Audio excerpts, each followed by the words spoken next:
माझ्या कामाची जादू नावाची जादू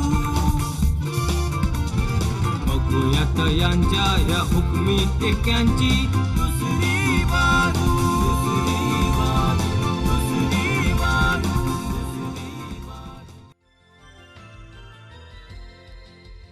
नमस्कार मित्रमैत्रिणींनो, विक्रम गोखलेचा सगळ्या प्रेक्षकांना सह्याद्रीवरच्या दुसरी बाजू या कार्यक्रमामध्ये स्वागताचा नमस्कार. आजपर्यंत आपण जेवढे काही कार्यक्रम पाहत आलो त्याच्यामध्ये कार्यक्रम पाहून प्रेक्षकांना बहुतेक वेळा असं वाटलं असेल की ह्या कार्यक्रमामध्ये काय फक्त कलावंतांनाच बोलवणं ठरलेलं आहे की काय, गायकांना, लेखकांना. तर तसं नाही आहे. ह्या कार्यक्रमामध्ये अशा अनेक व्यक्तिमत्वांना आम्ही बोलवतो की जे समाजाचा आदर्श ठरू शकतात. आज आपण ज्या व्यक्तीला इथे पाहुणा म्हणून बोलवलेली आहे ही व्यक्ती अशीच एक आदर्श अशी व्यक्ती आहे. या व्यक्तीला इथं बोलवण्यापूर्वी त्यांच्यावरची आपण एक चित्रफीत पाहणार आहोत. परशुरामाच्या भूमिकेत कोकणच्या मातीत जन्मलेला हा सुपुत्र अशोक राणे. अशोकचा जन्म 26 मे 1959 साली सिंधुदुर्ग जिल्ह्यातल्या घोणसरी इथं झाला. प्राथमिक आणि माध्यमिक शिक्षण त्यानं कोकणातच घेतलं. अशोक हा आपल्या आईसह आणि इतर 4 भावंडांसह गावी कोकणात लहानाचा मोठा झाला. अशोकचे वडील हे मुंबईमध्ये गिरणी कामगार. अशोकला लहानपणापासूनच खेळाची फार आवड. 1978ला अशोक सैन्यात दाखल झाला. अशोकचे मामा दिवंगत हरिश्चंद्र खोपडे हे स्वातंत्र्य सैनिक. त्यांच्याकडूनच अशोकला सैन्यात भरती व्हायची प्रेरणा मिळाली. सैन्यामध्ये काम करत असताना राष्ट्रपती शौर्य पुरस्कार, सेवा मेडल तसंच अनेक पुरस्कारांनी अशोकला गौरवण्यात आलं. सैन्यात असताना तर अशोकनं देशाची सेवा आणि रक्षण केलंच, परंतु निवृत्तीनंतरही अशोक अनेकांच्या मदतीला धावून जातोच. तसंच सैन्यातील आदर्श समोर ठेवून देशप्रेम आणि देशहिताचे धडे त्याच्या सहवासातील नागरिकांना तो देत असतो. भारत मातेच्या या सुपुत्राची जाणून घेऊया दुसरी बाजू. तर स्वागत करूया राव रावणे साहेबांचं. अशोकजी या, वेलकम वेलकम, या. राणे साहेब, प्रथम आपला कार्यक्रम सुरू करण्यापूर्वी संपूर्ण भारताच्या वतीने, सगळ्या प्रेक्षकांच्या वतीने मी तुम्हाला एक कडकडीत सॅल्यूट मारतो. Thank you very much. थँक्यू. या कार्यक्रमाचं स्वरूप असं आहे की तुम्ही कसे घडलात हे लोकांना माहिती झालं पाहिजे. तुम्ही सामान्य व्यक्ती म्हणून जन्माला आलात तरीसुद्धा तुम्ही कसे घडलात आणि इथपर्यंत येऊन पोचलात हे लोकांना कळलं पाहिजे, म्हणून या कार्यक्रमाचं आपण आयोजन केलेलं आहे. तुम्ही इथे बसायचे आणि मी तुम्हाला इथे बसून प्रश्न विचारणार आहे. प्लीज बसा बसा. हो, आरामात बसा. आरामात. इथे मिलिटरी ऑफिसमध्ये तुम्ही ज्या तऱ्हेने उभे राहता वरिष्ठांसमोर तसं नाही. इथे आम्ही छोटे आहोत, तुम्ही मोठे आहात. तर तुमच्या जन्मापासून आपण लहानपणापासून, शिक्षणापासून, आई वडील, घरचं वळण, संस्कार, शाळा, कॉलेज, मिलिटरी स्कूल या सगळ्याबद्दल तुम्ही आम्हाला माहिती द्यायची. आणि तुम्ही आज गॅलंट्री अवॉर्ड मिळवणारे गृहस्थ आहात, रिटायर्ड आहात, सुभेदार म्हणून रिटायर झालात तुम्ही. पण तुमची एवढी ही जी पदकं आहेत जी पाहिल्यानंतर तुमच्यापेक्षा फार मोठे ऑफिसरसुद्धा तुम्हाला सॅल्यूट करतात. हा नियम आहे तुमचा. तर तशी सुरुवात करूया तुमच्या जन्मापासून. माझं नाव सुभेदार अशोक बळीराम राणे, सेना मेडल. माझा जन्म घोणसरी गावामध्ये हुंडाघाटजवळ, तालुका कणकवली, जिल्हा सिंधुदुर्ग, बर पूर्वीचा रत्नागिरी जिल्हा, बर त्या ठिकाणी माझा जन्म झाला आहे. बर हा 26 मे 1959ला बर बर बर सह्याद्रीच्या कुशीमध्ये माझा जन्म झालेला आहे. घरामध्ये कोणी सेना दलाशी संबंधित वगैरे होतं? आमचं कुटुंब आणि आमचं जे खानदान आहे, राणे घराणं आहे, राव राणे घराणे जे हे पराक्रमाशी संबंधितच आहे. कुठच्या पिढीला, कुठच्या तरुण सैन्यामध्ये नाही अहो सैन्यामध्ये त्याने पराक्रम केला नाही असं क्वचितच घडलेलं असेल. माझे एक काका सुभेदार मेजर रॉयल मराठाचा बटालियनचे सुभेदार मेजर म्हणून रिटायर झाले. बर. त्याच्यानंतर मी सैन्यामध्ये दाखल झालो. माझे मामा हरिश्चंद्र खोपडे गगनगिरी महाराजांचा जो घाट आहे गगनगड आहे त्याच्या कुशीमध्ये एक करूळ म्हणून गाव आहे. त्या गावामध्ये खोपडे लोकांना हवालदार म्हणून ओळखायचे. बर. त्या गगनगडाचे ते मानकरी होते. बर. दुसऱ्या महायुद्धामध्ये ते इंग्रजांच्या वतीने लढले होते. तर त्यांच्या नंतरच्या काळामध्ये आपल्या भारत सरकारने त्यांना स्वातंत्र्य सैनिक म्हणून डिक्लेअर केलं. अच्छा. पण त्या दुसऱ्या महायुद्धामध्ये ते 5 वर्ष इटलीमध्ये बंदिस्त होते, कारागृहामध्ये होते. तर त्यांच्या कहाणी आम्ही जेव्हा आजोळी जायचं तेव्हा ते आम्हाला काही काही वस्तू दाखवायच्या, काही सांगायचे, कपडे दाखवायचे आणि ते कपडे पाहण्यासारखे असायचे. मग त्यावेळी मन चलबिचल व्हायचं. आणि तोच प्रकार माझ्या आईचा पण होता. आईला जर चुकून बोललो ना की मी मोठा होऊन फौजमध्ये जाईन ना तर जा आत्ताच जा, भाकऱ्या बांधून ठेवते असे म्हणायचे. तर माझ्या घराण्यामध्ये सैन्य आणि पराक्रम हे सतत आमचं नातंच आहे जोडलेलं. राव राणे साहेब, आम्हाला तुमचा अभिमान वाटतो, मनपूर्वक अभिमान वाटतो. प्राथमिक शिक्षण तुमचं कुठे झालं? माझं प्राथमिक शिक्षण मूळ गावीच झालं. बर. ते 3 स्टेजमध्ये झालं. बर. 1ली ते 5वी पर्यंत घोणसरी गावामध्ये माझ्या घराच्या शेजारी एक शाळा होती. बर. तर आमच्या गावामध्ये 5 शाळा होत्या. तर 3 नंबर शाळा होती ती. बर. त्या शाळेमध्ये माझं शिक्षण झालं. पूर्वीच्या काळी एक PSC परीक्षा व्हायची, बर. प्रायमरी स्कूल एक्झामिनेशन म्हणून. ती मालवणला व्हायची. त्याच्यासाठी आम्ही शाळा नंबर 1 ती पूर्ण प्राथमिक शेती शाळा होती. अच्छा. आजकाल शेती शाळा तुम्हाला कुठे मिळणार नाही, पण नाही, आम्ही त्या शेती शाळा आम्ही स्वतः पिकवायचं आणि आम्ही स्वतः खायचं. शिक्षक असून दे किंवा मुलं असून दे, ते शिक्षक शेती करायची, उन्हाळ्यात पण शेती करायची, पावसाळी पण शेती करायची. आणि अशा प्रकारचे आम्ही 7वीपर्यंत तिथे शिक्षण घेतो, मूळ शिक्षण, प्राथमिक शिक्षण. अच्छा. त्याच्यानंतरचं शिक्षण कुठे झालं? त्याच्यानंतरचं शिक्षण माझं न्यू इंग्लिश स्कूल फोंडाघाट. बर. आणि न्यू इंग्लिश स्कूल फोंडाघाट ही संस्था लोकमान्य टिळकांनी स्थापन केलेल्या शिक्षण संस्थेशी संलग्न संस्था होती. बर. तिचं डिसिप्लिन पण तसंच प्रकारचं होतं. आम्हाला सैन्यामध्ये जाण्यासाठी उत्स्फूर्त करण्याचं कारणसुद्धा त्या शाळेमध्येच घडलेलं आहे. अच्छा. एक मी तुम्हाला माझी आठवण म्हणून सांगतो. मी हो. 11वीला होतो. बर. त्यावेळी 11वी ही ज्युनियर कॉलेजचं प्रथम वर्ष आणि ती प्रथमच आपल्या महाराष्ट्रामध्ये 10+2 सिस्टम लागू झाली होती. हां हां हां. आणि ती पहिली बॅचला आम्ही होतो. सकाळी राष्ट्रगीताच्या वेळेला सर्व मुलं आतमध्ये असायची आणि माईकवर काही मुलं राष्ट्रगीत म्हणायची. त्याच वेळेला काहीतरी उन्हाट पोरांनी काहीतरी गोंधळ घातला मागे. ते मी मान वळून मागे फक्त पाहिलं आणि तो प्रसंग माझ्या क्लास टीचर श्री पवार साहेब सर होते, त्यांनी तो बघितला. आणि त्यावेळी मला त्या राष्ट्रगीताच्या वेळी तू असं का वागलात ह्याच्यावरून त्यांनी मला अख्खा दिवस बेंचवर बसून ठेवलं होतं. मग ती नीवसुद्धा मला सैनिकी शिक्षणासारखीच झाली. आणि त्याच्यानंतर मी कणकवली कॉलेजमध्ये केलं. अच्छा. मग कॉलेज कुठपर्यंत झालं? मी 12वीपर्यंतच कॉलेज केलं. बर. 12वी. मग त्यानंतर तुम्ही सैन्यात जाण्याचा निर्णय घेण्यापर्यंतच्या काळात काय काय घडलं?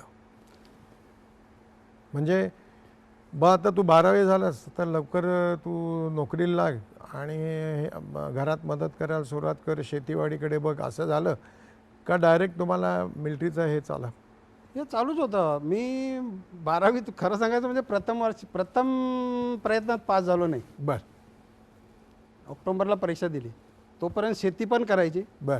आणि माझ्या मनात ही फक्त फौजमध्ये जाण्याचं कुमकुम जादा होते. बर. प्रायव्हेटमध्ये नोकरी करणं हे मला पसंतच नव्हतं. बर. आणि 12वी पास होणाऱ्या मुलाला त्यावेळी काही सरकारी नोकऱ्या मिळत होत्या, तलाठी लेवलची किंवा STमध्ये वगैरे. पण तसं काही मनाला रुचतच नव्हतं. प्रत्येक वेळेला हेच पेपर पाहायचा आणि आज भरती कुठे आहे सैन्य भरती कुठे आहे तेवढाच फक्त पाहायचा. बाकी पत्रकामध्ये पेपरमध्ये काही वाचण्यासारखं काही मनाला रुची नसायची. मग त्यावेळेला एका पेपरमध्ये माहीत पडलं की कुडाळला सैन्य भरती आहे. बर 3 मे रोजी, 3 मे 78ला 78 साली भरती आहे. मग तो माझा 8 दिवस अगोदरपासून प्रयत्नच होता. आईला गपचूप बोललो. आई म्हणाली हे एवढे मोठे केस वाढवले आहेत. त्यावेळी केस वाढवायचे खाणे पण शौक होता लोकांना, पण माझे एवढे मोठे नव्हते. पण मुली मुली आई बोलली तू हे केस घेऊन गेला तर तो मिलिटरीचे ऑफिसर हाकलून घालतील, उभे करणार नाहीत. मग बोललो मी उद्या कापून येतो ना. मग मी संध्याकाळी जाऊन सगळे केस वगैरे कापून नीट नाटका अगदी व्यवस्थित, तेव्हा दाढी तर नव्हती, तेव्हा दाढी करण्याचा प्रश्न नव्हता. केस कापून आलो आणि वडिलांना, वडील त्यावेळी मुंबईतून रिटायर झालेले होते. तर वडिलांना बोललो मी असं असं उद्या सैन्यात जाणार आहे, भरतीला चाललो आहे. तर आमच्या कुटुंबामध्ये माझ्या व्यतिरिक्त 2 भाऊ होते. माझे मोठे भाऊ भिवा बैराम राणे हे 71 साली MA BEd झालेले प्राथमिक शिक्षक म्हणून त्यांनी नोकरी पत्करली होती. त्यांना प्राथमिक शिक्षणामध्ये खूप इंटरेस्ट होता. आणि माझा 2 नंबरचा भाऊ हरिश्चंद्र राव राणे हे जुनी 11वी म्हणजे 10+2च्या पूर्वीची 11वी ही परीक्षा दिली आणि काही काळात त्यांना कावळीमुळे त्यांचा मृत्यू झाला. त्याच्यानंतर माझी बहीण एक आहे, ती विवाहित आहे. त्याच्यानंतर दुसरा छोटा भाऊ तो ग्रॅज्युएट, तो पण आता सध्या शिक्षक आहेत. नवरा बायको दोघी कणकवलीला प्राथमिक शिक्षक आहेत. वडील मुंबईला असल्यामुळे आमचा सगळा कंट्रोल आमच्या मोठ्या भावांजवळ जातो. मोठे वडील भाऊ हेच आमचे वडील. आई आमची अशिक्षित जरी असली तरी जात्यावरची गाणी म्हणण्याची खूप हौस होती तिला. आणि मिलिटरीमधला हा जो प्रवेश आहे त्याबद्दल आपण लगेच आता सुरू करूया, पण त्यापूर्वी एक आपण छोटीशी रावराणे साहेब एक विश्रांती घेणार आहोत. मित्र हो, आपण एक छोटीशी विश्रांती घेतो, लवकरच परत येतो. कुठेही जाऊ नका, बघत राहा दुसरी बाजू. नमस्कार मित्रमैत्रिणींनो, पुन्हा एकदा विश्रांतीनंतर सगळ्यांचं स्वागत. आपण गॅलंट्री अवॉर्ड विनर सुभेदार अशोक बळीराम राणे यांच्याबरोबर ती गप्पा गोष्टी करतो. राणे साहेब, आपले एक बंधू मृत्युमुखी पडले कावेळीमुळे, एक बंधू आपले शिक्षक आहेतच. आपण ह्या मिलिटरीमध्ये जाण्याचा जो निर्णय घेतलात तो आईवडिलांना सांगून घेतलात तेव्हा काय प्रतिक्रिया होत्या? आमच्या आईवडील हे मला नेहमी सैन्यात जाण्यात प्रोत्साहितच होते. अच्छा. माझी आई तर मला आता स्वर्गवासी आहे, परंतु माझ्या आईची इच्छाच होती की एका मुलाने फौजमध्ये जावं, वा, देशाची सेवा करावी, लोकांना कळावं. जरी माझा काही 2 वर्षच झाली असतील, माझ्या भावाचा मृत्यू झाला होता कावीळने, तर पण माझ्या आईने कधी असं नाही बोललं की एक भाऊ गेला आणि तू कशाला फौजमध्ये जातोस. 4 जण आहेत ना, एक जण आराम करा. त्यावेळी माझी तब्येत पण चांगली होती इतर भावांच्या मानाने, आणि मी लहानपणी खूप खटाळ प्रवृत्तीचं खटाळ होतो जास्ती. त्यामुळे आई म्हणायची तूच फौजला साजेस आहे, तू फौजमध्ये जा.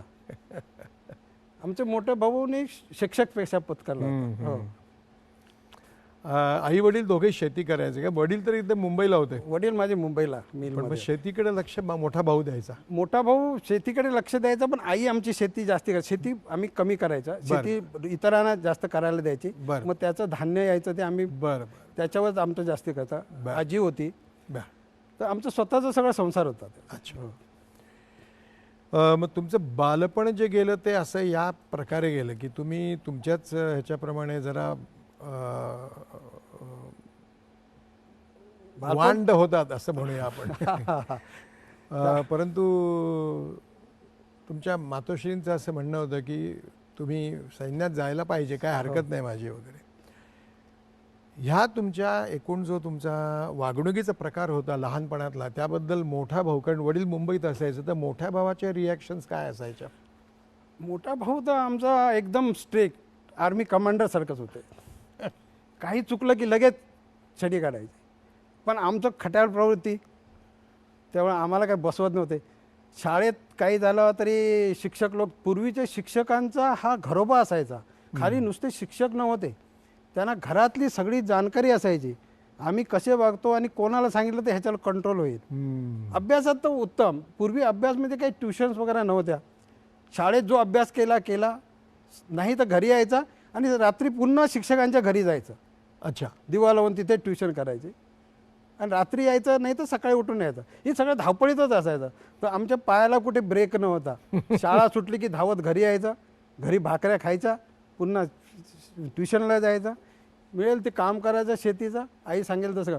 पण भाऊ आमचे पुरं कंट्रोल भावाकडे, मोठ्या बंधुराजा. अशोकराव, तुमच्या घरातून लष्करामध्ये किंवा फोर्सेसमध्ये जाण्याकरता कोणीही आडकाठी केली नाही. आईने तर अगदी पुढाकार घेतला, वडिलांनी घेतला, भावाने घेतला, हे बरोबर आहे. परंतु मूळ प्रेरणा ज्याला म्हणतात, एखाद्या माणसाकडून आपण एखादी प्रेरणा घेतो किंवा डोक्यात घेतो की नाही मला हे करायचंच, तसं कोणामुळे झालं? हे माझे मामा. अच्छा. हरिश्चंद्र खोपडे, स्वातंत्र्य सैनिक. बर. यांच्यामुळेच माझं लहानपणापासून डोक्यात ते बीज तयारच झालं ते. अच्छा. आणि 11वीत असतेवेळी म्हणजे पवार सरांनी ती मला पनिशमेंट दिली, बेंचवर उभं करून अख्खा दिवस.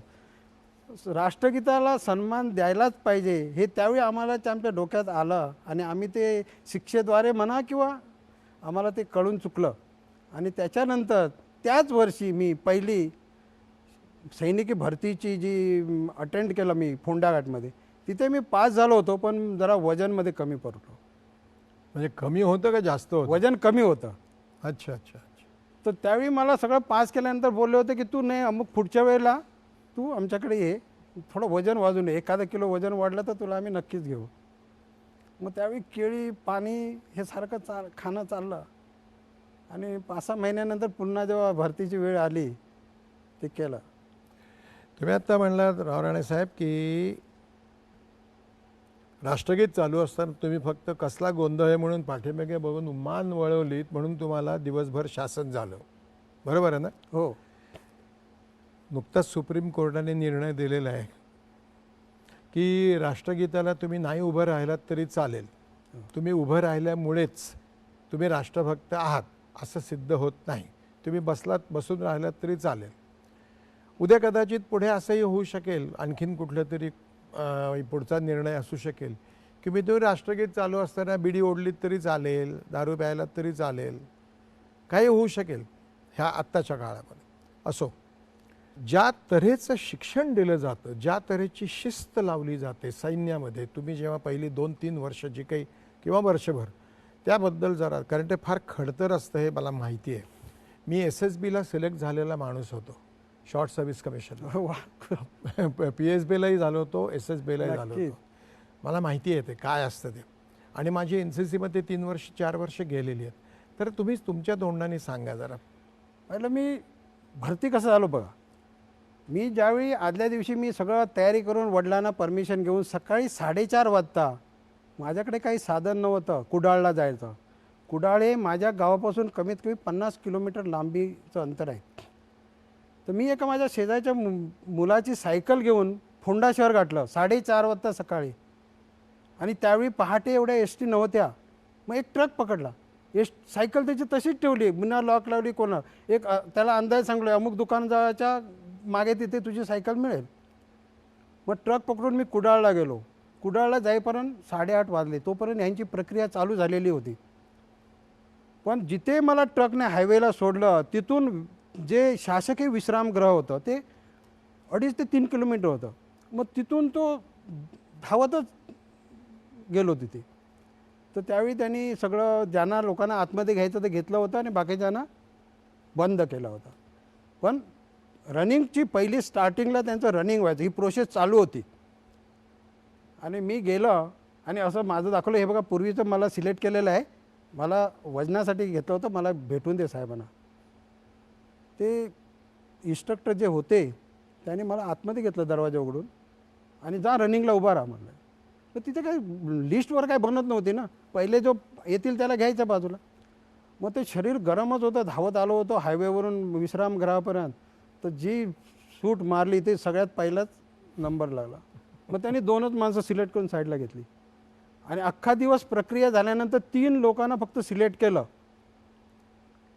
एक वसंत मोर्लेकर बिभीषण चव्हाण आणि अशोक राणे. अशोकराव राणे. आणि तिघांनाही हैदराबादला जायला वॉरंट दिला. आता कुणी बघितलं हैदराबाद एवढं लांबीचं, पण चला तुम्हाला कोल्हापूरपर्यंत बोर्ड रिक्रुटिंग ऑफिसच्या गाडीतून आम्ही कोल्हापूरपर्यंत गेलो आणि तिथून हैदराबादला गेलो तो तिथे दुसऱ्या दिवशी ट्रेनिंग सुरू. लगेच रात्री आम्ही पोचलो, दुसऱ्या दिवशी बोलले चला सकाळी परेडला. 4 वाजता उठलून घातलं, तोंड धुतलं, चहा घेतली, काही नाही केलेलं, काही कपडे नाही, ज्या कपड्यामध्ये देऊन बाहेर उभं केलं आम्हाला. बोले इथे झाडू मारा, साफसफाई करा. सुरुवातीला आम्ही आपल्या हातात झाडू घेतली, साफसफाई सुरू केली तिथे. आणि बोलले हा गोलकुंडा बघितला काय किल्ला, ट्रेनिंग सेंटर गोलकुंडा किल्ल्यामध्ये आहे. या असं वरती बघितलं तर तुमची टोपी पडेल एवढं उंच आहे गोलकुंडा. आता तुम्ही साफसफाई झाल्यानंतर सर्वांनी तर किल्ल्यावर चढायचं आहे, कसं जायचं ते बघा डायरेक्ट. मग ते पहिलं आमचं जर ट्रेनिंगचं स्टार्टिंग झालं ते गोलकुंडा किल्ल्यात चढायचं. एकदा गोलकुंडा किल्ल्यावर चढला तर 10 वाजेपर्यंत खाली यायचं नाही. कारण आम्ही सगळे म्हणजे ट्रेनिंगसाठी उत्सुक. त्यावेळी भरती फार कमी व्हायची. 78च्या मध्ये सैन्य भरती फार कमी व्हायची. जर 2000 लोक असली तर 2 ते 3 4च लोक सिलेक्ट करायचे त्यांच्याकडे. कडक. त्यावेळी काही एवढं हे नव्हतं, पब्लिक भरपूर असायचे आणि चांगले सुदृढ मुलांनाच किंवा त्याचं शरीर पुढे वाढेल असं सडपातळ असला तरी चालेल, पण असं लोकांना भरती. ट्रेनिंग फार त्यावेळी कडकच होतं ट्रेनिंगच्या. सकाळी 4:30 वाजल्यापासून रात्री 9:30 वाजेपर्यंत. 9:30 नंतर तुमची मच्छरदाणी लागली की लाईट बंद, तोपर्यंत सारखं काम करत राहा काम. ट्रेनिंग पहिलं 6 महिने बेसिक ट्रेनिंग असतं. त्यात काय काय येतं? बेसिक ट्रेनिंगमध्ये तुम्हाला टोटली फिजिकली फिट केलं जातं. अच्छा. तुमचं जे वाकडं शरीर असेल, पाय असेल, तर त्यांना बिलकुल तुमचं वजन, त्याच्यामध्ये तुमचं फिजिकल ट्रेनिंग सगळ्यात जास्ती असतं. आणि परेड, शिस्त, रायफल, सकाळी उठणं, चालणं, कपडा कसं घालायचं, अँटी मलेरिया प्रिकॉशन कसं घ्यायचं, रात्री झोपतेवेळी सुद्धा कसं शिस्तीत झोपायचं, याचं बंधनकारक असतं. एखादा जर मुलाने जे हे नाही केलं, प्रिकॉशन घेतलं नाही, तर त्याला धुलाई पण व्हायची. अच्छा. हां. आणि त्यावेळी ट्रेनिंग शिस्तीचंच होतं. आणि शिस्त प्रायव्हेट सिव्हिलमधून जो मुलगा जातो त्याला सैनिकीमध्ये घालण्यापूर्वी ते 6 महिने बेसिक ट्रेनिंगसाठी ठेवलेले असतात. अच्छा. त्याच्यामध्ये तुम्हाला रायफल ट्रेनिंग पण मिळतं, बॅटल ट्रेनिंग मिळतं, आर्म्स फायरिंगची प्रॅक्टिस होते, आणि लास्टला एक कॅम्प फायर म्हणून कॅम्प पण केला जातो. त्यात कॅम्प फायर पण केलं जातं ॲक्च्युअल लढाईचं. ट्रेनिंग चालू असताना सुद्धा पोस्टिंग होत असतात का वेगळ्या वेगळ्या ठिकाणी? नाही, ट्रेनिंग तुमचं बेसिक ट्रेनिंग झालं की बेसिक ट्रेनिंगमध्ये तुमची ओथ परेड होते. बर. रिक्रूट टेस्ट एक होते, ते टेस्ट पास केलात की तुमचं व्हेरिफिकेशन येतं गावी. बर. व्हेरिफिकेशन झालं की तुमची ओथ परेड होते. बर. ओथ परेड झालात की तुम्ही फौजी डिक्लेअर झालं. मग ते बेसिक ट्रेनिंग झाल्यानंतर तुम्हाला काही काळ सुट्टीवर पाठवतात. अच्छा. 20 दिवस घरी भेटून वगैरे या. 20 दिवसानंतर मग आपलं ट्रेनिंग सुरू होतं. ॲक्च्युअल जो माझा ट्रेड होता तो गनर ट्रेड होता. तोपखान्यावर, रायफलवर नाही. बर. तोफायरिंग करायचं आर्टिलरीमध्ये. आणि तिथे मग ते बेसिक ट्रेनिंग नंतर आम्ही सुट्टी काढून गेल्यानंतर आमचं ट्रेनिंग सुरू झालं. पण ट्रेनिंगच्या टायमाला ॲथलेटिक्स आली तिथे आणि सिलेक्शन चालू होतं. अच्छा. मी ज्यावेळी कॉलेजमध्ये होतो, शाळेमध्ये तो कबड्डी चांगल्या प्रकारे खेळायचा, पण मला हे ॲथलेटिक वैयक्तिक स्पर्धाकडे काही जेवढ्या नव्हत्या त्यावेळी. मग ते बोलले की तू वैयक्तिक स्पर्धामध्ये येतो का? म्हटलं येतो. आणि शरीर पण सडपातळ झालं होतं. पायाची जी लेंथ होती ती चांगली उघडलेली होती, म्हणजे धावायचं जशी घोडदौड असते त्याप्रमाणे धावण्याची पण चांगली सवय झाली होती. मग मला त्यांनी 800, 400 लो हॅडल, 800 स्प्रिंट, 1 मैल हाय जम्पमध्ये घेतलं. मग प्रॅक्टिस चालू झाली त्याच्यात. तर मी आमच्या आर्टिलरी सेंटरची एक टीम असते, त्याच्यामध्ये मी 400 लो हॅडलमध्ये सिलेक्ट झालो चांगल्या प्रकारे. गुडमध्ये. यानंतरचा जो भाग आहे ट्रेनिंगचा, म्हणजे पोस्टिंग झाल्यानंतर तुम्ही एकदा गनर डिपार्टमेंटला गेल्यानंतर त्याबद्दल आपण आणखीन विस्ताराने पुढे बोलू. त्यापूर्वी एक छोटीशी पुन्हा एकदा विश्रांती घेऊया आपण. पुन्हा एकदा एक छोटीशी प्रेक्षकांना आपण विश्रांती घेतो. कुठेही जाऊ नका, बघत राहा दुसरी बाजू. नमस्कार, पुन्हा एकदा सगळ्यांचं मनपूर्वक स्वागत. राणेसाहेब, तुमचं एक बेसिक ट्रेनिंग झाल्यानंतर तुम्हाला जेव्हा पुढचं ट्रेनिंग द्यायला सुरुवात केली तेव्हाचं ट्रेनिंग, त्याच्यातून मिळालेलं प्रमोशन आणि तुम्ही गॅलंट्री अवॉर्ड मिळवेपर्यंत तुम्ही जे जे केलं. माझं ॲडव्हान्स ट्रेनिंग जेव्हा चालू होतं, ट्रेड ट्रेनिंग, तोफवर जेव्हा काम करत होतो त्यावेळी 25 पाऊंडर गन असायची आणि ही ब्रिटिश गन होती. ह्या ब्रिटिश गनचं असं एक वैशिष्ट्य आहे, तुम्ही खोलला तर खोलतं, पण जोडतेवेळी जर सिरियलमध्ये नसेल तर ते जोडणार नाही. त्यासाठी जी नॉर्मली इंजिनिअरिंगची सिस्टम आहे त्या सिस्टमप्रमाणे प्रथम खोललेलं पहिलं आणि नंतर सोडत जायचं.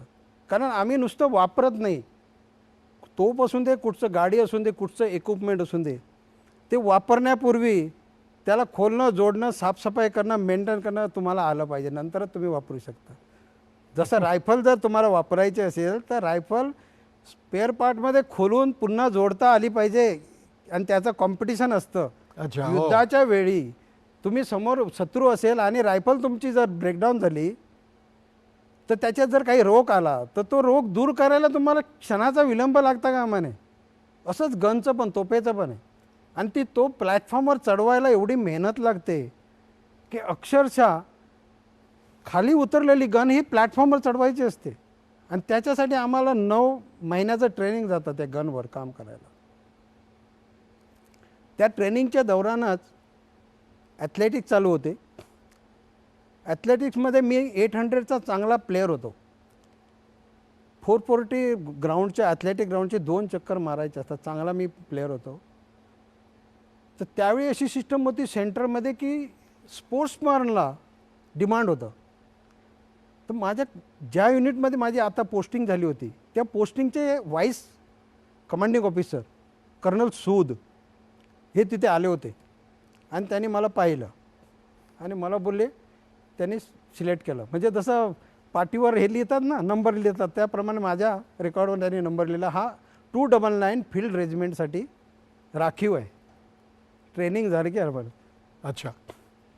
पण माझं उद्दिष्ट दुसरं होतं, मला आर्मी फिजिकल ट्रेनिंग कोरमध्ये जायचं होतं.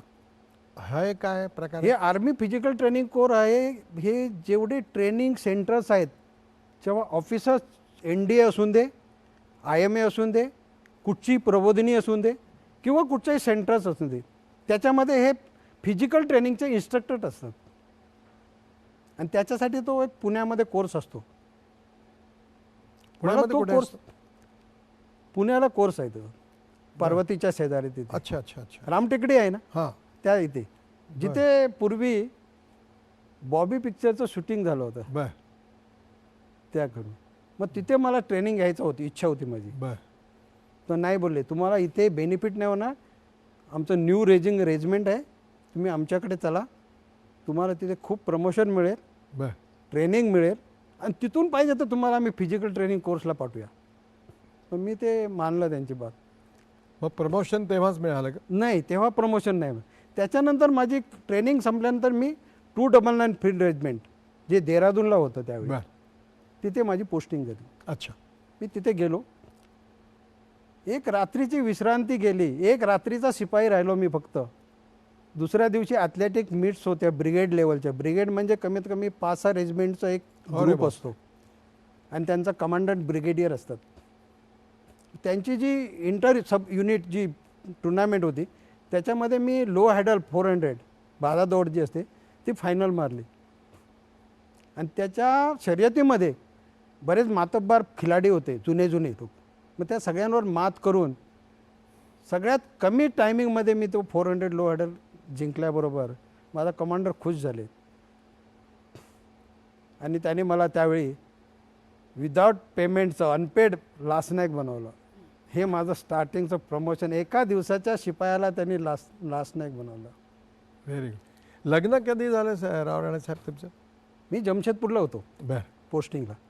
त्यावेळी माझ्या वडिलांनी मला फोन केला, म्हणजे त्यावेळी फोनवर पत्र पाठवलं की मला तुझं लग्न करायचं आहे.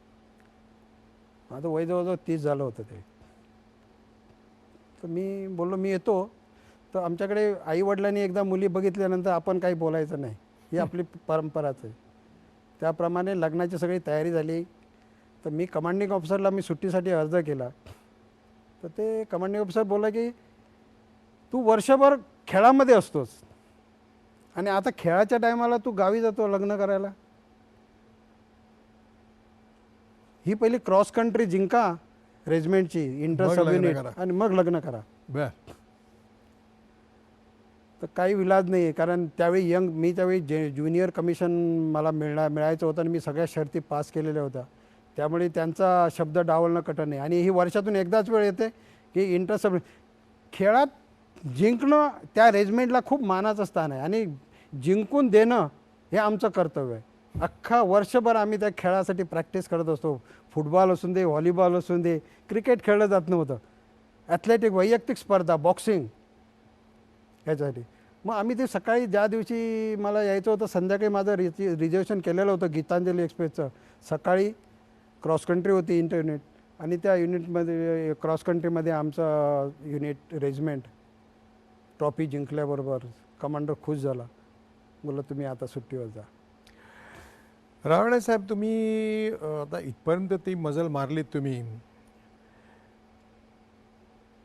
तुमचं गॅलंट्री अवॉर्ड मिळण्याकरता तुम्ही जे केलं त्याच्या पूर्वी लग्न झालं होतं का त्याच्यानंतर लग्न झालं? नाही, पूर्वी लग्न झालं. पूर्वी लग्न झालं. हो. तुमच्या पत्नीचे आणि मुलांचे काही बाईट्स आहेत आपल्याकडे, ते आपण बघणार आहोत. राणे तसे स्वभावाने तापट पण होते, कारण त्यांचा स्वभाव म्हणजे मिलिटरीचा होता. पण त्याने माझ्याबरोबर एवढं काय स्वभाव त्याने दाखवला नाही संसारात. मुलं आणि मला फार सांभाळलं त्याने, समजावून घेतलं. संसार सुखाचा गेला, आनंदाचा गेला. आम्हाला पण अजूनही ते सगळ्या मुलांना पण चांगला सपोर्ट करतात, मलाही करतात. मित्र, नवरा हे समजावून ते सगळं हे करतात. तर माझे बाबा चांगलेच आहेत, जरा स्ट्रिक्ट आहेत, पण असं काही नाही की त्यांनी मला अजूनही माझं MBA चालू आहे तर माझं शिक्षण किंवा खूप चांगले आहेत, एकदम फ्रँक आहेत. मी काही येऊन माझं जे इश्यूज वगैरे असतील ते त्यांच्यावर डिस्कस करू शकते, सॉर्ट आऊट करू शकते. पप्पांसोबत बोलावं तर जेवढं बोलावं तेवढं कमीच आहेत, कारण काय ज्या वयात आम्ही आता शिकतो आहोत त्या वयात ते बॉर्डरवर होते. म्हणजे ॲज अ पास्ट त्यांचं बघितलं जावं तर खूप प्राऊड फील पण होतं, पण तेवढं त्यांचं पास्ट पण तेवढं डार्क आहे असं वाटतं कधी कधी. जसं ते अनुभव सांगतात ते त्यांचा एक्सपिरियन्स पण शेअर करतात आमच्यासोबत आणि खूप बरं वाटतं. त्या बात आहे. आपण एक पुन्हा आता छोटासा ब्रेक घेऊया आणि ब्रेक नंतर आपल्याकडे वेळ फार कमी आहे, पण गॅलंट्री अवॉर्डबद्दल मला तुम्ही विस्ताराने सांगायचं आहे. मित्रांनो, ज्या एका मोठ्या अवॉर्डसाठी आज आपण या पाहुण्यांना इथे बोलवलं आहे ते आपण आता ऐकणार आहोत. त्यापूर्वी थोडीशी विश्रांती घेणार आहोत. कुठेही जाऊ नका, बघत राहा दुसरी बाजू. नमस्कार मित्रमैत्रिणींनो, पुन्हा एकदा सगळ्यांचं विश्रांतीनंतर मनपूर्वक स्वागत. आपण गप्पागोष्टी करतोय गॅलंट्री अवॉर्ड विनर सुभेदार अशोक बळीराम राणे यांच्याबरोबर. राणे साहेब, गॅलंट्री अवॉर्ड तुम्हाला मिळालं त्याच्या पाठीमागचं कारण आणि काय काय नेमकं झालं तेवढं सांगा. जमशेदपूरवरून आमची पोस्टिंग काश्मीरला झाली बरं. डायरेक्ट. त्याच्या आधी मी OP रक्षक पंजाबला पण इंटर्जन्सीमध्ये अँटी मिलिटन्सीमध्ये काम करत होतो. त्यावेळी बरंचसं माझं रेजिमेंट जे आहे हे मिलिटन्सीच्या विरोधात काम करायला सक्षम झालं होतं, चांगलं ट्रेंड झालं होतं. पंजाबमध्ये सुद्धा अतिरेकी काही कमी नव्हते. परंतु आम्हाला जेव्हा जेव्हा पोस्टिंग आली तर माझ्या कमांडिंग ऑफिसरने 299 फ्री रेजिमेंट एकदम खुशीत नेलं तिकडे. कारण सगळी टोटल शिपाईपासून JCOपासून ऑफिसरपासून सर्व ट्रेंड होते. मी त्यावेळी सुभेदार ॲडज्युटंटचं कॅम्पचं ॲडमिनिस्ट्रेशन ऑफिसरची ड्युटी करत होतो आणि त्यावेळी मी चांगला परिपक्व झालो होतो सैन्यामध्ये. माझे जे ॲडज्युटंट होते ते कॅप्टन शुक्ला, आज मेजर जनरल आहेत आर्मीमध्ये, आणि माझे कर्नल कदम हे माझे कमांडिंग ऑफिसर. माझ्यावर त्यांचा पूर्ण भरोसा. एक तर यंग होतो, धावण्या पळण्यात 50 किलोमीटर धावायची तयारी होती. गाडी तुमची गरम होईल पण हे इंजिन बंद होण्यासारखं नव्हतं. आणि एखाद्या ॲम्बुशमध्ये उडी घ्यायला पण मागे पुढे पाहणार नाही अशी निडर छाती होती, हे त्यांना माहिती होतं. आज कर्नल कदम रिटायर झालेत, पण कॅप्टन शुक्ला हे त्यांचे जे त्यावेळी ॲडज्युटंट दुसरे होते ते आज मेजर जनरल आहेत. मग दिवसभर आमचा प्रोग्राम हाच असायचा की सकाळी रोड ओपनिंग पार्टीसाठी आणि QRT क्विक रिॲक्शन टीम 2 तयार असायच्या. आमचं काम होतं ॲडज्युटंट आणि सुभेदार ॲडज्युटंटचं की रोड जो ओपनिंग पार्टीला जो कॉन्वॉय येतात आमची रिसर्च घेऊन किंवा जवानांना घेऊन त्यांच्यासाठी रोड ओपन करायचा. आणि हे ले रोडला होतो आम्ही. अच्छा. श्रीनगरपासून ले रोडला काही भाग होता तो बांदीपूरला पण जात होता. बरं. तर दिवसभर हे काम करत बसायचं, संध्याकाळी त्यांना क्लोज करून आणायचा, रात्री विश्रांती द्यायची आणि आम्ही आंबूस लावायचो दोघांनी. अच्छा. कॅप्टन शुक्ला आमच्या दोघांची एक टीम असायची फिक्स की दिवसभर QRTमध्ये त्या लोकांना फिरवायचं आणि रात्री ॲम्बूस लावायचा. जिथे डिव्हिजन हेडक्वार्टरमधून जर खबर मिळाली तरी ठीक आहे, नाही मिळालं तर एखाद्या डोंगराच्या रस्त्यावर रात्रभर नुसतं ॲम्बूस लावून बसायचं. मग 2 एप्रिल 94ला आमच्या कॅप्टन शुक्लाला काहीतरी खबर मिळाली होती की अमुक गावात अतिरेकी आहेत. आम्ही संध्याकाळी 2 टीम बनवल्या, एका अशोक राणे एका टीमचा कमांडर, एका टीमचा कॅप्टन शुक्ला, आणि 2 ठिकाणी आम्ही दोघांनी जाऊन आपल्या डिप्लॉयमेंट केली. त्याच्यापूर्वी आमच्या डोक्यामध्ये एक हे होतं की आमच्या एक कॅप्टनला अतिरेक्याने मारलं होतं. मग तो आमचं एक खूप सणकलं होतं डोकं. सणकलं होतं डोकं अतिरेक्याने. कारण आम्ही दुसरं काम करत होतो, त्यांच्या विरोधात काम करत नव्हतो, फक्त आम्ही आमच्या कॉन्वॉयला प्रोटेक्शन देत होतो.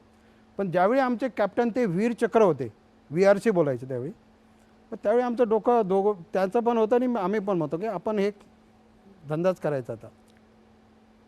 मग त्या दिवशी आम्ही 2 एप्रिलला 1994ला मारकुंडल गाव बारामुल्लाच्या शेजारी आहेत, तिथे आम्ही डिप्लॉयमेंट केली दोघं ॲम्बुसची.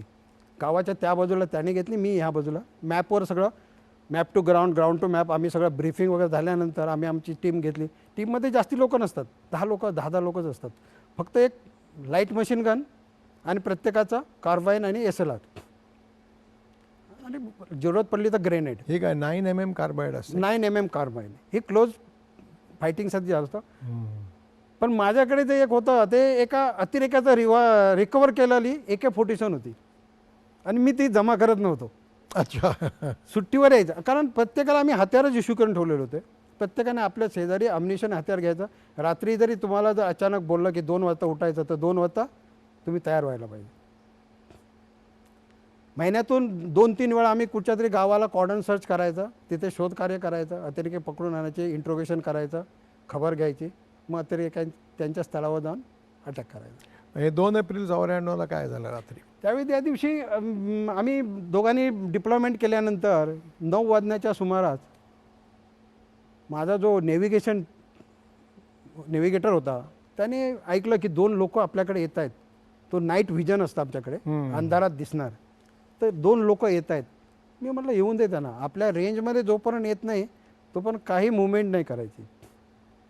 आणि ज्यावेळी ते आमच्या ॲम्बुसमध्ये आले दोघेही आणि ब्लॉकरने ब्लॉक केला तिकडनं, त्यावेळी इकडनं त्यांना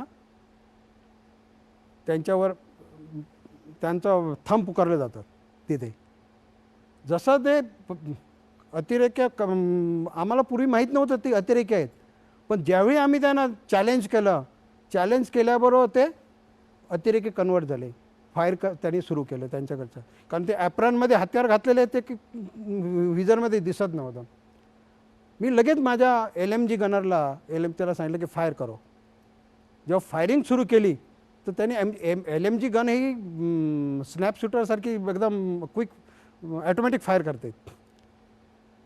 फायरिंग केल्यानंतर त्यांना ते टिकाव धरता आला नाही आणि ते मागे सटकले. मी LMG गनरला आणि ब्लॉकरला सगळ्यांना सांगितलं तुम्ही थांबा, अशीच फायरिंग चालू ठेवा. आणि मी राईट फ्लेंजने धावत गेलो. मला त्यांचा जो ऑन ग्राउंडमध्ये जो मला माहीत होतं की ह्या जागेवर आल्यानंतर ह्याला पळवाट कुठे आहे, हा कुठे जाऊ शकतो, हा मॅपमध्ये मी रीडिंग केलेली होती. केवळ आपल्याला जेव्हा आम्ही प्लॅनिंग करतो तेव्हा आम्हाला हे सगळं माहीत करावं लागतं की जर आपल्या ब्लॉकरमध्ये आला किंवा मध्ये रस्त्यात असेल तर तो कुठे पळू शकतो. मग ते राईट फ्लेंजने अंधारात एकटा जाऊन त्यांना अडवलं. जसं समोर गेल्यावर त्याने मला फायरिंग केली, पण मी एकदम शार्प शूटर आहे. मला लहानपणीच मी साधा दगड जरी कोणावर मारला तरी तो माझा एमवर पोचलाच पाहिजे, एवढा खट्याळ होतो मी. तसंच मी फायरिंगमध्ये त्या एका अतिरेकाला मारलं तिथे. त्याला पडलेला बघितल्यावर दुसरा मागे पळाला, पण त्याला पळायला दिलं नाही. त्याला पुन्हा जाऊन त्याच्या पाठलाग केला आणि तिथे त्याला मारलं दोघांनी. आमचं ऑपरेशन सक्सेस झालं. मी वायरलेस सेटवर कॅप्टन शुक्लांना सांगितलं की 2 अतिरेकी डाऊन केले आहेत, जमिनीवर पाडले त्यांना. मग ते त्यांनी तिकडचं क्लोज करून ते आले आमच्याकडे. त्यांना घेतला, बॉडी रिकवर केली. बघितलं ते दोघेही सेल्फ कंटेंट होते, ॲम्युनिशन होतं त्यांच्याजवळ, ग्रेनेड होते आणि पेपर बॉम्ब नवीन त्यांच्याकडे एक निघाला, पाकिस्तानी लोक. पाकिस्तानी. आणि त्याच्यामध्ये तो हिजबुल मुजाहिदीनचा एक प्लाटून कमांडर होता. बर. म्हणजे त्या एरियामध्ये जे त्यावेळी हिजबुल मुजाहिदीन ज्यादा हे होते, जे काही याला पाहून हिजबुल मुजाहिदीन. मग ते हिजबुल मुजाहिदीनचा तो प्लाटून कमांडर होता. त्याला मारल्यानंतर दुसऱ्याला चेक करायला गेलो तो अफगाणी निघाला. अच्छा. हां, त्यावेळी. सो यासाठी तुम्हाला गॅलंट्री अवॉर्ड मिळाला. तर हे आम्ही आमची ड्युटी केली. नाही, असं ते बरोबर आहे. हे नित्याचं चालू होतं. बऱ्याच वेळा झालं असं. काही वेळा जिवंत पण पकडले, सरेंडर केलं ते. अच्छा. आणि हे काही आम्हाला गॅरंटी अवॉर्डसाठी काम केलेलं नाही. नाही नाही नाही नाही, अवॉर्डसाठी कोणी सैन्यामध्ये काम करत नाही. काही नाही काम. You do your duties. हे जेव्हा तुम्ही केलं, मिळालं तुम्हाला, तेव्हा आईवडिलांची जी ही होती रिॲक्शन, घरी बायकोची, मुलांची वगैरे, त्याबद्दल थोडक्यात सांगा. आणि नवीन माणसं जी आपली या देशातली नवीन पिढी आहे, ज्यांना उगीचच अशी भीती वाटते की सैन्यात जायचं म्हणजे काय मरायचं. सैन्यात जाणं हे मरण्याकरता जायचं नसतं. याकरता तुम्हाला तुमचे आईवडील, तुमचे गुरुजन, तुमचे सगळे आसपासचे यांनी गॅलंट्री अवॉर्ड मिळाल्यानंतर तुम्हाला जे काही आशीर्वाद दिला, प्रेम दिलं, त्याबद्दल सांगा. जेव्हा मला गॅरंटी अवॉर्ड मिळाला, डिक्लेअर झाला 26 जानेवारी 95ला, तेव्हा मी गावी सुट्टीवरच होतो. अच्छा. लग्न झालं त्यावेळी सुद्धा मी सुट्टीवर होतो. 5 दिवस लग्न झालं होतं आणि मला टेलिग्राम आला, लिव्ह कॅन्सर, जॉईंट फोर्थूथ. आई माझी बोलली, अरे एवढ्या वर्षांनी आलं, एवढं उशिरा लग्न झालं आणि तू लगेच चालला. म्हटलं आई, तुला फौजमध्ये माहिती आहे ना, बोलवलं केलं पाहिजे. मी तसं निघालं. माझ्या मिसेसने, ती पण भोसले सावंत राजपूत घराण्यातलीच आहे आणि तिने अगदी राज्य परंपरेला शोभेसं मला हसतमुखाने निरोप दिला. लग्नानंतर सुद्धा आता माझा संसार स्थापनेमध्ये आई वडील, माझे भाऊ बहीण आणि माझे गुरुजन यांचा मोलाचा हात. मी सुट्टीवर आलो तरी मला त्याने काही ना काहीतरी शिक्षा द्यायचीच, हे ठरलेलंच आहे. तुमच्या सोसायटीमधले काही लोक आहेत, ते तुमच्याबद्दल काय बोलतात ऐकूया. कौतुकाच आहे ते. अशोक राणे साहेबांबद्दल काय बोलावं हे मला आता कळत नाही. कारण की एवढ्या देश पातळीवर काम केलेला माणूस आजही स्वतःचं अंगण झाडण्यापासून, म्हणजे त्यांचं एक पूर्ण मत आहे की देश स्वच्छ कसं होईल तर स्वतःचं आधी अंगण झाडलं पाहिजे, तेव्हा देशाची खरी प्रगती होईल. असे हे मोठे राणे भाऊ आणि त्यांच्याबद्दल बोलण्यास मला आणखीन शब्द नाहीत. राणेदादा इथं आल्यापासून सगळ्यांशी एकदम मनमिळाऊपणे राहतात. राणेदादा खरंच माणूस म्हणून हे खूप खूप चांगले आहेत. आणि मला तर ते जातीभेद विसरून मला सख्या भावाप्रमाणे वागवतात. ते सामाजिक क्षेत्रात खूप अग्रेसर आहेत. त्यांचा समाजकार्याचा ठसा आम्हीसुद्धा पुढे चालवू आणि त्यांना पुढच्या आयुष्यासाठी गणपती बाप्पा चरणी मी प्रार्थना करतो. राणेसाहेब हे देशसेवक असून समाजसेवक आहेत. त्यांनी गोरगरिबांच्यासाठी कोणीही येऊ, कसाही येऊ, त्यांना आपलंसं करून त्यांच्या ज्या काही अडचणी असतील ते दूर करण्यासाठी आटोकाट प्रयत्न करतात. मेरी जितनी इन्होंने सहायता की है कोई सगे वाला नहीं कर सकता. मेरी वालदा, मेरी माँ बीमार थी, उनकी मुझसे ज़्यादा इन्होंने सेवा की.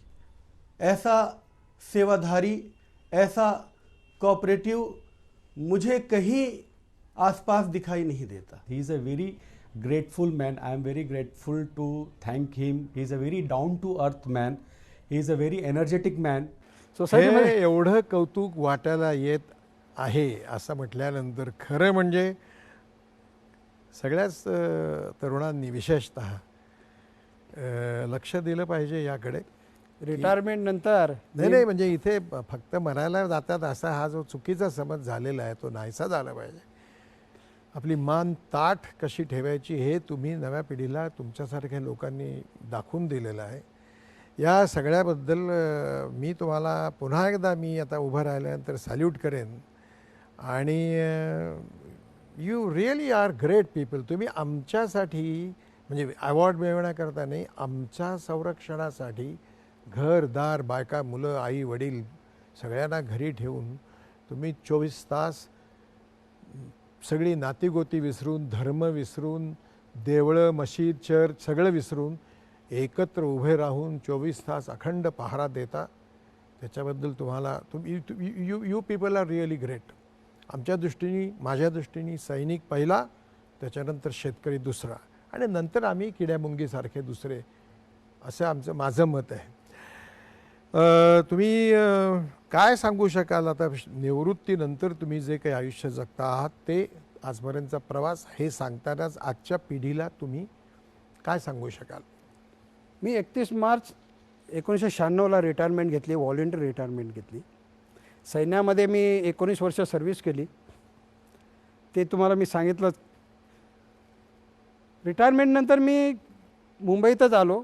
वडील बोलले तू गावी राहण्यापेक्षा मुंबईतच सेटल व्हा, मुलांचं शिक्षण होऊ दे. माझ्या मिसेसने मला लाखमोलाचा हातभार लावला. मी जो काय आज आहे त्याच्यात 99% माझ्या मिसेसचाच हातभार आहे. Very good, very good. आणि आज पण माझी मिसेस माझी सगळी तयारी. मी 16 तास ड्युटी करतो सध्या. सकाळी 6 वाजता निघून जातो, तो रात्री 8:30 वाजता येतो. तोपर्यंत मी कुठे आहे मला कधी विचारत नाही. Very good. मी निवृत्तीनंतर आल्यानंतर कलर कॅम्प कंपनीमध्ये मी ॲज अ सिक्युरिटी ऑफिसर 14 वर्ष ड्युटी केली. बर. त्याच्यानंतर मी VRS घेतला कारण कंपनी इथून बंद होऊन रोहायला गेली. बर. काही मधचा कालावधी मी अनएम्प्लॉईड होतो. मी कुणाजवळ गेलो नाही, मला नोकरी द्या. मी प्रायव्हेट सिक्युरिटीमध्ये सुद्धा ॲज अ ट्रेनर राऊंडरचं काम केलं. अच्छा. आणि आज मी पनवेल तलोजा MIDCमध्ये टेक्नोवा इमर्जिंग सिस्टम सर्व्हिसेसमध्ये HRMमध्ये काम करतो. अच्छा. मला वयाच्या 55 वर्षी त्या लोकांनी मला एम्प्लॉयमेंट दिली. फक्त एक्सपिरियन्स आणि एक्सपिरियन्सपेक्षा माझा सैनिकी सन्मान त्यांनी केला आणि मला आज चांगल्या नजरेने पाहतात कंपनीमध्ये. नव्या पिढीकरता काय सांगाल 1-2 वाक्यात? नव्या पिढीकरता कुणीही घाबरू नये सैन्यात जाण्याकरता. सैन्यात कोणीही मरत नाही. जेवढी लोक सिव्हिलमध्ये आपला जीव गमावतात छोट्या मोठ्या ॲक्सिडेंटमध्ये, रस्त्यामध्ये, रेल्वे क्रॉसिंगमध्ये, आजचा रेल्वेचा प्रत्येक दिवसाचा 25चं ॲव्हरेज आहे रेल्वे क्रॉसिंगमध्ये. कधी ब्रिजवर ओव्हरब्रिजवर लोक कोसळतात, कुठे बंब होतो. अशी काही सैन्यामध्ये भीती नाही. आणि सैन्यामध्ये जर तुम्ही देशासाठी हुतात्मा झालात तर तुम्ही कुठे मेलात? अमरात. करेक्ट, एकदम करेक्ट. आमचा हिंदुस्थानी हर एक नागरिक तुमची इज्जत करतो. बरोबर. प्रत्येक जण तुमच्यासाठी कोणी ना कोणी त्याच्याकडे 2 फुलं तरी कुठेतरी ठेवतो. बरोबर. आठवण ठेवतात मनातून. कधी त्यांच्या मनात नाही. एखादा जर युनिफॉर्म घातलेला जर प्लॅटफॉर्मवर जर गेला किंवा रोडवर चालत असेल तर कौतुकाने पाहतात. लोकांना आज सांगतात काही पॉलिटिशियन लोक की सैनिकांना चांगल्या नजरेने बघा. अरे तर पूर्वीपासूनच पाहत आहेत. सैनिकांची साठी आवड आणि सैनिकांवर बघण्याची दूरदृष्टी ही आमच्या देशामध्ये परंपराच आहे. आजच्या जवानांनी जेवढं सुशिक्षित आहात, इंजिनियर आहात, अकाउंटंट आहात, चाहे तुम्ही IT पास केलेला आहात, सुशिक्षित आहात, तुम्हाला सैन्यात गरज आहे. सैन्यात एक शिस्त आहे आणि ही शिस्त जर देशात आली तर आपला देश आज जगात नंबर 1 आहे. तुम्हाला काही आपलं कमी पडणार नाही. आपल्या देशाकडे संसाधन कमी नाही आहेत. शिस्त फार गरजेची आहे. मुलांनी, युवकांनी, तरुणींनी सैन्यात जावं, सैन्याची देशाची सेवा करावी. देशात कुठचाही सैन्यामध्ये धर्म नाही आहे, गुरुद्वारा, मंदिर, मस्जिद नाही आहे. फक्त देश, सीमांचं रक्षण करणं हेच आमचं कर्तव्य आहे. आणि आमच्या देशामध्ये कष्टकरी लोकांनी जो रात्रीचा आराम करतात त्याच्यासाठी आम्ही 24 तास निगराणी करतो. तुम्ही देशाच्या संरक्षण दलात जाण्यासाठी घाबरू नका. खूप कॅरियर आहे संरक्षणामध्ये. तुमच्या शरीराला, तुमच्या कुटुंबाला शिस्त लागू शकते. आज मी माझ्या घरामध्ये माझ्या मुलांनी जर एक टूथब्रश जागेवर ठेवलं नाही तर मी लगेच त्यांना बोलतो, हे ब्रशची जागी आहे का? ब्रशच्या जागेवर ब्रश पाहिजे, कोलगेटच्या जागेच कोलगेट पाहिजे. त्याला कारण आहे की माझी मुलंसुद्धा आपलं दरवाजाच्या बाहेर उचलल्यानंतर चप्पल स्वतःहून नेऊन ठेवतात. आज माझी मुलगी MBA करते, मुलगा माझा BSc IT केलेला आहे. अजून त्याला सांगितलं अजून मला 4-5 वर्ष नोकरी आहे, अजून तुम्ही शिका, सर्व्हिस नंतर बघू. पैसा हे सर्वस्व नाही आहे. आणि कुठच्या देशाच्या तरुण तरुणींनी संरक्षणात जाण्याला घाबरू नये. सैन्यात पण तुम्ही इंजिनिअरिंग होऊ शकता. सैन्यातसुद्धा मेकॅनिकल इंजिनियर आहेत, इन्स्ट्रुमेंट इंजिनिअरिंग आहे, सगळी मोठमोठी DRDO आहे. तुम्ही चांगलं तुमचं कॅरियर करू शकता. कुठच्याही पालकांनी मुलांना सैन्यात पाठवायला घाबरू नये. आज तुम्ही तुमच्या मुलाला कॉलेजमध्ये मोटरसायकल दिली, रोडवर गेला, बायचान्स हेल्मेट नसेल, पडला, अनकॉन्शियस झाला तर काय करणार तुम्ही? सैन्यामध्ये जर एक गोळी लागली तर तुमचे संपूर्ण आर्मी मेडिकल डिपार्टमेंट आहे तुमच्यासाठी, तुमची सगळी जबाबदारी घेते. तुम्हाला पगार, पेन्शन, सिव्हिल बरोबर पेन्शन आहे, आज 7th पे कमिशन आहे, सर्वांसाठी बरोबर आहे. का घाबरता सैन्यात जायला, देशसेवा करायला? आमचे आईवडील नाही घाबरले कधी. साहेब, you are great. People like you, तुमच्यासारखी माणसं खरंच ग्रेट आहे. तुम्ही वेळात वेळ काढलात आणि इथे आलात आणि दूरदर्शनच्या प्रेक्षकांना लष्कराची एक बाजू, शिस्तीची बाजू, चांगुलपणाची बाजू, महत्त्वाची बाजू, अभिमानाची बाजू ही समजावून सांगितलीत. त्याबद्दल दूरदर्शनतर्फे आणि प्रेक्षकांतर्फे मी तुमचा मनःपूर्वक ऋणी आहे. ह्या कार्यक्रमाबद्दल तुमचं काय मत झालेलं आहे त्याबद्दल तुम्ही 1-2 ओळीमध्ये इथे ह्याच्यावर लिहायचं आहे.